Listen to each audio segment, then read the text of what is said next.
So అయోధ్యలో రామ మందిరం రామ్లాలా ప్రాణ ప్రతిష్ఠ నిన్న సక్సెస్ఫుల్గా చేశారు. కానీ యంగ్స్టర్స్ చాలామంది చూస్తూ ఉంటారు, మీరు ఈ కోతికి సంబంధించిన కథను ఎప్పుడు మర్చిపోకూడదండి. అంటే ఇవాళ అక్కడ రామ మందిరము అక్కడ అంత మీకు ఒక అద్భుతం కదా. మీరు లైవ్లో చూస్తే ఆ డెకరేషన్స్ అనండి, మీకు అక్కడ ఉన్న ఆ ఎలక్ట్రిఫైయింగ్ అట్మాస్ఫియర్ అని చెప్పాలి. మీకు ఎప్పుడు ఎక్కడా కూడా ఎవరు చూడరు అలాంటి ఒక అట్మాస్ఫియర్ని మనం చూసాం. కానీ ఇందులో ఈ కోతి అంటే ఈ వానరము చెప్తున్నాను చూసారా, దీని యొక్క రోల్ని ఎవ్వరూ ఎప్పుడు కూడా మర్చిపోకూడదు. ఇప్పుడు చూడండి, అక్టోబర్ 30, 1990 మీకు ఈ కర్సేవక్స్ అని అంటారు, అంటే విశ్వ హిందూ పరిషత్ అలాగే ఆర్ఎస్ఎస్. సో వీటికి సంబంధించిన కార్యకర్తలు డైరెక్ట్గా అయోధ్యకు వెళ్ళినప్పుడు చూడండి 1.5 కిలోమీటర్స్ దూరం వరకు బ్యారికేడ్స్, ఎవరూ కూడా బాబ్రీ మసీద్ దాకా వెళ్ళకూడదు. సో టోటల్గా మీకు అక్కడ సెక్యూరిటీ ప్రొటెక్షన్ అనేది ఉంది, ఎవరిని అక్కడ దాకా వెళ్ళనివ్వకండి అని చెప్పి ప్రభుత్వం యొక్క ఆర్డర్. సో ఒక స్టేజ్లో ఏంటంటే కర్సేవెక్స్ ఇలా కాదు, మేము వెళ్ళే తీరుతాము అంటే మీకు శ్రీరామ జన్మభూమి మూమెంట్ ఎంతలాగా మీకు ఆ ఆవేశము అనండి, మీకు ఆ రామ మందిరం అక్కడ కావాలి అన్న ఆ సంకల్పం. సో వీళ్ళు ఏం చేశారు, ఆ బ్యారికేడ్స్ని అంతా కూడా ధ్వంసము చేసుకుంటూ నేరుగా బాబ్రీ మస్జిద్ దాకా కూడా వెళ్ళిపోయారు. సో వీళ్ళ ఆలోచన ఏమిటి అంటే బాబ్రీ మస్జిద్ చుట్టూర్తంతా కూడా కాషాయ జెండాలు వీళ్ళు అక్కడ కట్టాలి. సో ఈ పనిలో వీళ్ళు ఉండగా అంటే కర్సేవక్స్ ఇంత ఆవేశపడుతూ ముందుకు వెళ్తున్నారు. వెంటనే మీకు ఉత్తరప్రదేశ్ ప్రభుత్వం ఏకంగా 28,000 మంది సెక్యూరిటీ పర్సన్లు అక్కడికి పంపించారు. నమ్ముతారా, 28,000 మంది. సో వచ్చిన వాళ్ళు ఇందులో మీకు పోలీసులు ఉన్నారు, అలాగే మీకు ఇలాగ ఈ సెక్యూరిటీ సిబ్బంది ఉన్నారు. సో వీళ్ళు ఫైరింగ్ చేయడానికి కూడా సిద్ధపడిపోయి ఉన్నారంటే సిచ్యువేషన్ అవుట్ ఆఫ్ కంట్రోల్ అయితే డైరెక్ట్గా ఫైరింగ్ ఆర్డర్స్ ఉన్నాయి. ఇప్పుడు పోలీసులు లాఠీ చార్జీలు చేయడం కాదండి, కాల్పులు కూడా జరపవచ్చు, అలాంటి ఒక సిచ్యువేషన్. కానీ మీకు విశ్వ హిందూ పరిషత్లో ఆర్ఎస్ఎస్లో చాలా పెద్ద నాయకులు ఉన్నారు. సో వాళ్ళు కూడా పదండి మనం బాబ్రీ మసీద్ దాకా వెళ్ళిపోవాలని చెప్పి ప్రిపేర్ అయిపోయారు. సో వీళ్ళందరూ వచ్చి ఈ బ్యారికేడ్స్ని ధ్వంసము చేసుకుంటూ నేరుగా ఈ బాబ్రీ మసీద్ దాకా వస్తున్నప్పుడు మీకు కాల్పులు కూడా స్టార్ట్ అయ్యేయండి, లాఠీ చార్జీలు కూడా స్టార్ట్ అయ్యాయి. కానీ ఒక స్టేజ్లో సడన్గా ఆ బాబ్రీ మస్జిద్ యొక్క ఆ ముఖ్య గోపురం ఉంటుంది చూసారా, దాని మీద ఒక వానరం, దాని పక్కన ఒక కాషాయ జెండా. సో ఇది చూసిన వెంటనే సెక్యూరిటీ పర్సనల్ కూడా కొంచెం భయపడ్డారు. అంటే వీళ్ళు ఎలా చెప్తారంటే ఏకంగా హనుమంతుడు, లార్డ్ హనుమాన్ మీకు ఈ వానర అవతారములో అక్కడికి వచ్చి ఇక్కడ రామ మందిరం రాబోతుంది, సో మా యొక్క ఈ ప్రయత్నాన్ని ఆపకండి అని చెప్పి ఆయన డైరెక్ట్గా చెప్తున్నాడా. సో ఇప్పుడు హనుమంతుడే అక్కడికి వచ్చాడు అన్నప్పుడు మీకు ఆటోమేటిక్గా అక్కడ మీకు ఈ సెక్యూరిటీ పర్సన్లో పోలీసుల్లో ఎంతోమంది హిందువులు ఉంటారు కాబట్టి అందరిలో తెలియని భయం. సో ఇప్పుడు వీళ్ళు ఎక్కడెక్కడ ఈ కాషాయ జెండాలు కట్టారో వాటిని అంతా వీళ్ళు తీస్తున్నారు.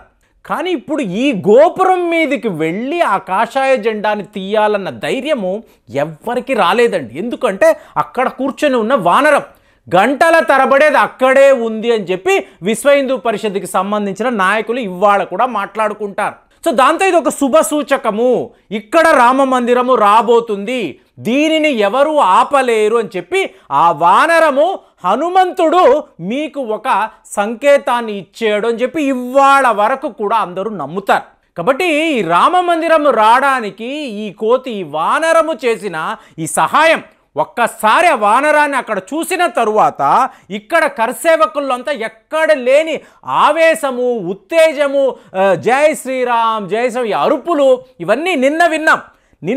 కానీ 1990స్లోనే ఇలాంటి నినాదాలు అనేవి మీకు అక్కడ బాబ్రీ మసీద్ దగ్గర విన్నప్పుడు ప్రతి ఒక్కరూ కూడా ఈ కోతి వానరము గురించి, ఈ వానరానికి సంబంధించిన ఈ స్టోరీని మర్చిపోకూడదు. ఎందుకంటే ఇంటర్నేషనల్ మీడియా కూడా ఈ డివైన్ మంకీ గురించి ఎన్నో కథనాలు రాశారు. మరి ఇవాళ మనం చాలామంది అడిగే ప్రశ్న, ఏమండి 1800 కోట్లు ఖర్చు పెట్టారు, సో ప్రభుత్వం సొమ్ము ఇంత దారుణంగా ఎవరైనా ఖర్చు పెడతారా?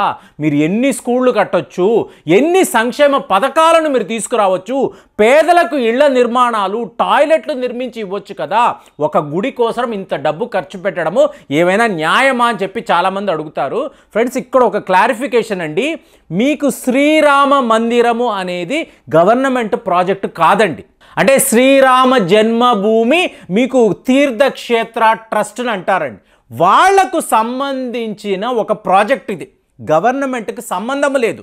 మీకు ఎలాగైతే ఇక్కడ చూడండి, హైదరాబాదులో చిన్నజీయర్ స్వామి గారు సమతామూర్తి విగ్రహాన్ని ఆవిష్కరించినప్పుడు మోదీ గారు ఎలా వచ్చారో అలాగే నిన్న వీళ్ళు వెళ్ళారు.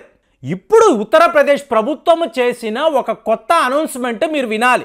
ఇది ఇప్పుడు గవర్నమెంట్ ప్రాజెక్ట్. అంటే మీకు శ్రీరామ మందిరాన్ని చూపించి అయోధ్యలో జరుగుతున్న అభివృద్ధి మీరు చూశారనుకోండి, ఇది షాకింగ్గా ఉంటుంది. కాబట్టి రామ మందిరము అనేది గవర్నమెంట్ ప్రాజెక్ట్ కాదు, అది తెలుసుకోవాలి. ఇవాళ మీకు యోగి ఆదిత్యనాథ్ ఏం మాట్లాడుతున్నాడు ఈయనంటే 85,000 కోట్ల రూపాయలు మేము అయోధ్య కోసము ఖర్చు పెట్టబోతున్నాము. ఏంటి? అయోధ్య అనబడే నగరాన్ని డెవలప్ చేయడానికి. సో దీనికోసం 85,000 కోట్లు. ఇప్పుడు కోర్టు అడిగింది ఏంటండి, ఇప్పుడు ఒరిగేది ఏంటి, రామ మందిరం వస్తే ఏం జరుగుతుందంటే, మీరు 1,000 రూపాయలు ఆ అయోధ్య కోసం ఖర్చు పెట్టారనుకోండి, 2,500 రూపాయలు మనకు రిటర్న్స్గా వస్తాయని చెప్పి గవర్నమెంట్ ఒక ప్రాజెక్ట్ ఇచ్చింది. 2031 అంటే 10 ఏళ్లలో 2021 నుంచి 2031 వరకు ఈ ప్రాజెక్ట్. దీని ప్రకారము 10 ఏళ్లలో అయోధ్యని రీడెవలప్మెంట్ చేస్తే మీకు ఎంత లాభం అంటే 85,000 కోట్ల రూపాయలు మీరు ఖర్చు పెట్టారు అంటే మీకు 2,50,000 కోట్లకు పైగా ఉత్తరప్రదేశ్ ప్రభుత్వానికి లాభాలు. ఏంటి? మీకు ఒక్కసారి అయోధ్య నగరంలో చూడండి, ముంబైకి సంబంధించిన ఒక హోటల్ వాళ్ళు మాట్లాడుతున్నారు. 7 స్టార్ హోటల్ని మేము నిర్మించబోతున్నాం అయోధ్యలో. మీరు మామూలుగా వెళ్ళారంటే మీకు ఒక నీట్గా ఉండే హోటల్ గది కూడా దొరకదండి అయోధ్యలో. ఇవాళ ఏం మాట్లాడుతున్నారు? 7 స్టార్ హోటల్, వెజిటేరియన్ హోటల్. మీకు ఎక్కడైనా 5 స్టార్ హోటల్ పూర్తిగా వెజిటేరియన్ చెప్పి మీరు వింటారా? అన్లెస్ మీరు ఎక్కడైనా బద్రీనాథ్ అలాంటి ప్రాంతాల్లోకి వెళితే తప్ప. ఇక్కడ ఏమంటున్నారు వీళ్ళు? 7 స్టార్ హోటల్ నిర్మిస్తాము, ఇది పూర్తిగా వెజిటేరియన్ అని చెప్పి చెప్తున్నారు.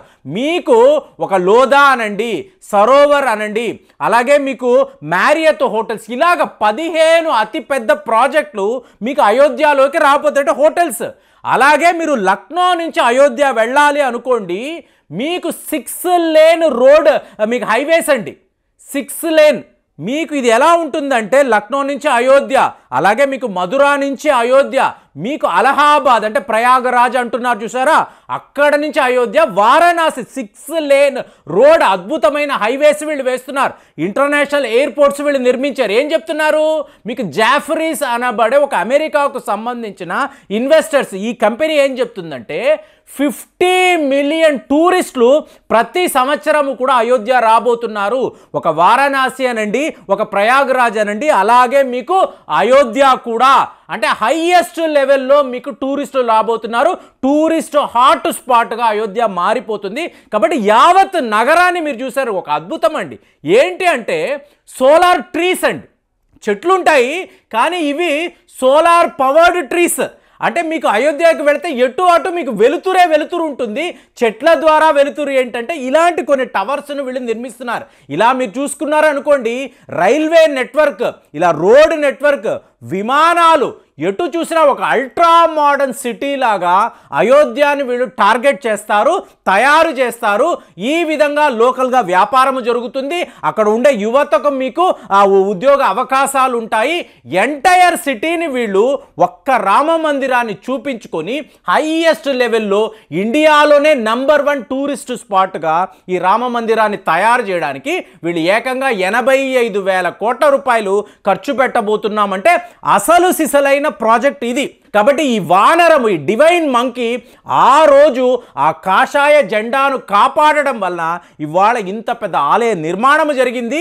ఇది యూపీ రాష్ట్రానికి చాలా పెద్ద ఉపయోగం అని చెప్పి మాట్లాడుతున్నారంటే యంగ్స్టర్స్ మీరు ఈ స్టోరీ తెలుసుకోవాలని నేను ఇది మాట్లాడాను. మరి మీరు చెప్పండి, అసలు మీ ఆలోచనలు ఎలా ఉన్నాయి? నిన్న రామ మందిరము ఆ ఆవిష్కరణ, మీకు రామ్లాలా యొక్క ప్రాణ ప్రతిష్ఠ, ఈ ఈవెంట్ను చూసినప్పుడు మీకేమనిపించింది? మీ ఫీలింగ్స్ ఎలా ఉన్నాయి? దయచేసి కామెంట్స్లో తెలియజేయండి. మళ్ళీ వచ్చే వీడియోలో కలుద్దాం. జై హింద్.